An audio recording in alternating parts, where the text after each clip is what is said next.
In the quaint Austrian town of Braunau am Inn, nestled along the border with Germany, a significant event unfolded on April 20th, 1889. This seemingly ordinary day marked the birth of a figure who would indelibly alter the course of history.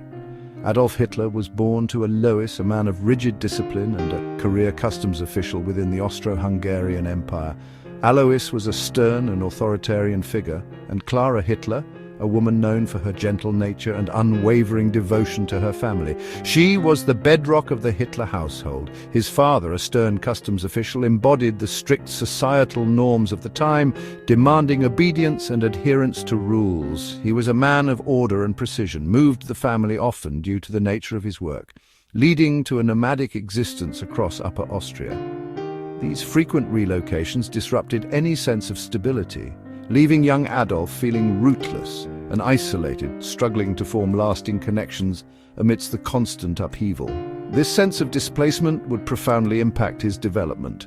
Alois demanded his son pursue a civil service career, envisioning a stable and respectable future for Adolf within the ranks of the Austrian bureaucracy. He saw it as a path to security, but Adolf rebelled, harboring artistic aspirations and a deep-seated aversion to the structured life his father envisioned. He yearned for a different path, clashing with his father and resenting authority, fueling a growing defiance that would characterize his later years. These conflicts became a defining feature of his adolescence. In contrast, his mother Clara was gentle and loving, offering a sanctuary from the harsh realities of his upbringing and the constant friction with his father, providing rare comfort in his turbulent childhood, a beacon of warmth and understanding in an otherwise difficult and often lonely existence. Her presence was a source of solace. Her death in 1907 devastated Adolf, plunging him into a profound grief that would linger for years to come. It was a loss that shook him to his core, leaving a void he carried for life, a deep emotional scar that would influence his actions and shape his worldview in ways both subtle and profound. Growing up in late 19th century Austria, a society grappling with rapid change and simmering social tensions, Hitler was exposed to intense nationalism and anti-Semitism, pervasive ideologies that permeated the cultural and political landscape of the Austro-Hungarian Empire. Ideas that would later shape his beliefs, solidifying into a rigid and unwavering conviction that would drive his actions on the world stage. The seeds of hatred and prejudice were sown early, taking root in the fertile ground of a society rife with ethnic divisions and simmering resentments. Nurtured by the society around him, a complex and volatile environment that would ultimately contribute to the making of a dictator. As a teenager, Hitler's academic performance plummeted. He resented authority and withdrew into daydreams and sketching. He dreamed of becoming a great artist, filling notebooks with drawings and longing for recognition.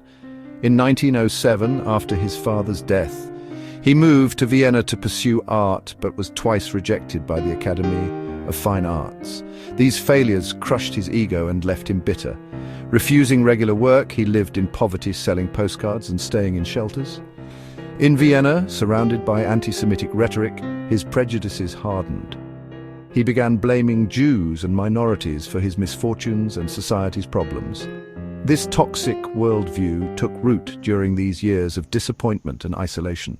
In 1913, Hitler left Austria for Munich, seeking a purer German identity and escaping the Habsburg army. The outbreak of World War I gave him purpose. He eagerly volunteered for the Bavarian army. As a dispatch runner on the Western Front, he found belonging and structure for the first time. He was decorated for bravery, but remained an odd, solitary figure among his peers. The war's violence and struggle shaped his worldview, glorifying conflict and national strength. Germany's defeat in 1918 devastated him. He believed the army was betrayed by politicians and Jews. This stab-in-the-back myth became central to his ideology. The war left him determined to seek revenge and restore Germany's power. After the war, Hitler returned to a chaotic Munich, working as an army intelligence agent. Investigating political groups, he discovered the German Workers' Party and was drawn to their nationalism and anti-Semitism. His impassioned speeches quickly made him a star, and he joined as Member 55. Hitler found his true talent in political agitation and oratory, transforming the small group into a growing movement. He rebranded it as the National Socialist German Workers' Party, the Nazi Party, and became its leader. He introduced the swastika and formed the brown shirts to intimidate opponents. The failed artist had become a ruthless political agitator, ready to exploit Germany's turmoil. Hitler's ideology fused racial supremacy, extreme nationalism, and hatred of democracy outlined in Mein Kampf. He promised to restore Germany's greatness, tear up the Treaty of Versailles, and crush communism. The Great Depression fueled Nazi support as unemployment soared and mainstream parties faltered. Nazi propaganda, led by Joseph Goebbels, built a cult of personality around Hitler. By 1932, the Nazis were the largest party in the Reichstag, making stable government impossible without them. Under pressure, President Hindenburg appointed Hitler Chancellor in January 1933, believing he could be controlled.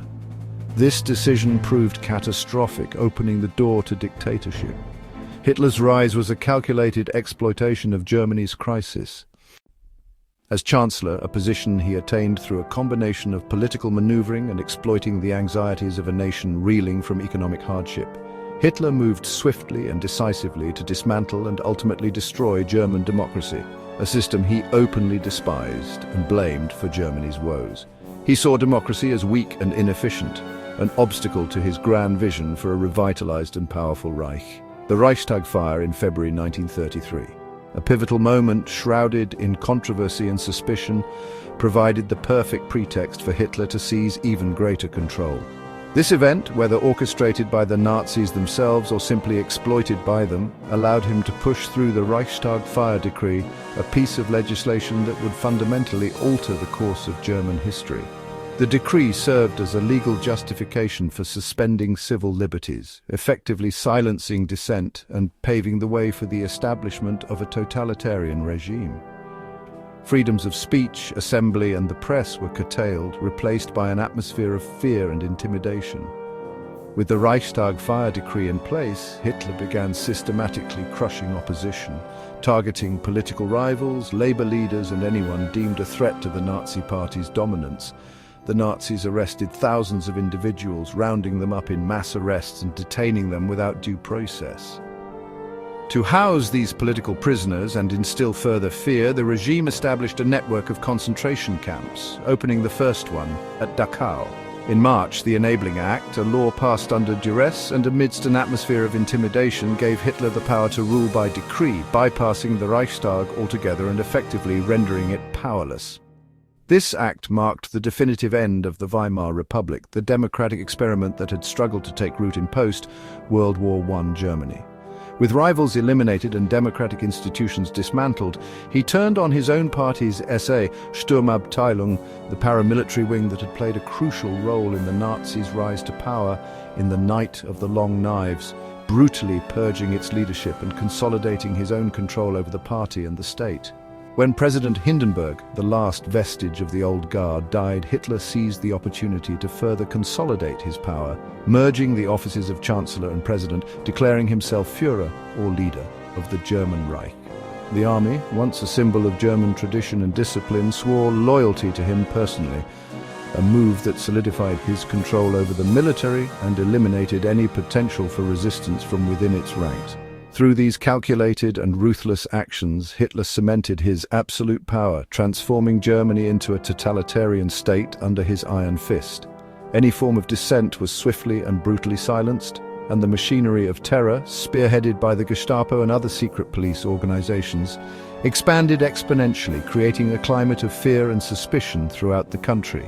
Hitler's dictatorship was now total, permeating every aspect of German life, from politics and economics to culture and education. This oppressive regime was enforced by fear and violence, with the SA and other Nazi organizations terrorizing the population and suppressing any sign of resistance. Germany's fragile democracy, a system that had held so much promise after the devastation of World War I, had been systematically obliterated in a matter of months, replaced by a totalitarian dictatorship that would plunge Europe into darkness. With total control consolidated, Hitler and the Nazi Party set their sights on a new vision for Germany and Europe.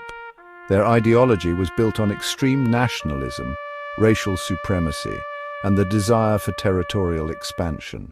Hitler openly defied the Treaty of Versailles, the agreement that had imposed strict limitations on Germany after World War I.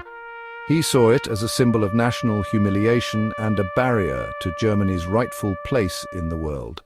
He initiated a massive rearmament program, rebuilding the German military in direct violation of the treaty's terms. This was a clear signal of his aggressive intentions. Emboldened by his growing power, Hitler annexed Austria in 1938, a move known as the Anschluss, further expanding Germany's territory and influence. He then turned his attention to the Sudetenland, a region of Czechoslovakia with a large German-speaking population, demanding its annexation as well. The Western powers, eager to avoid war, adopted a policy of appeasement, hoping to satisfy Hitler's demands and maintain peace. This only emboldened him further, convincing him that they lacked the will to resist his aggression. In September 1939, Germany invaded Poland, a blatant act of aggression that finally shattered the illusion of peace. This invasion triggered World War II, plunging Europe and eventually the world into a devastating conflict. Employing blitzkrieg tactics, lightning war, the German military achieved rapid victories across Europe, overwhelming Poland, France, and other nations with speed and force. However, the Battle of Britain, an aerial campaign against the United Kingdom, halted his advance west as the Royal Air Force successfully defended British skies. Meanwhile, the Nazi regime's racial policies escalated into the Holocaust, a systematic and brutal persecution and extermination of Jews, Roma, homosexuals, and other groups deemed undesirable. Millions of innocent people were murdered in extermination camps like Auschwitz, Treblinka, and Sobibor, in what became one of the darkest chapters in human history. In 1941, driven by his ambition to conquer vast territories and secure resources, Hitler launched Operation Barbarossa, a massive invasion of the Soviet Union. However, he gravely underestimated the resilience and determination of the Soviet people and the Red Army. He also failed to account for the harsh realities of the Russian winter, which crippled the German advance and inflicted heavy casualties. The war on the Eastern Front became a brutal, grinding conflict, characterized by immense suffering and staggering losses on both sides. Following the attack on Pearl Harbor, Germany declared war on the United States, a strategic blunder that expanded the conflict even further. Now Germany was forced to fight a two-front war, stretching its resources and manpower to the breaking point. Hitler's insatiable ambitions had plunged Europe into chaos and destruction, leaving a trail of devastation and suffering in its wake. The Holocaust, a horrific act of genocide, stands as a stark reminder of the dangers of unchecked hatred and extremism. The cost of Hitler's war in human lives was staggering, leaving an enduring scar on the world. By 1943, Germany was losing on all fronts, Stalingrad, North Africa, and under relentless Allied bombing. D-Day in 1944 opened a second front, and the Soviets advanced from the east. Germany was squeezed, its defeat inevitable. Hitler retreated to his Berlin bunker, isolated and delusional, issuing impossible orders as his world collapsed. On April 30th, 1945, with Soviet troops closing in, Hitler committed suicide alongside Eva Braun. Their bodies were burned as instructed. A week later, Germany surrendered unconditionally. Hitler's 1,000-year Reich ended in ruin and unimaginable suffering. Hitler's story is a chilling warning of how one man's hatred and ambition can exploit a nation's fears. His rise was not inevitable. It was enabled by economic crisis, political instability, and the willingness of ordinary people to embrace hateful ideologies. The consequences were catastrophic: over 70 million dead cities destroyed and the Holocaust.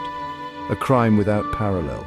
These horrors required the complicity of millions, not just one man. The lesson is clear: democracy and human rights must be actively defended. We must resist leaders who divide, scapegoat, and promise greatness at the expense of dignity. The story of Hitler is a dark chapter we must never forget. Only vigilance and empathy can prevent history from repeating itself.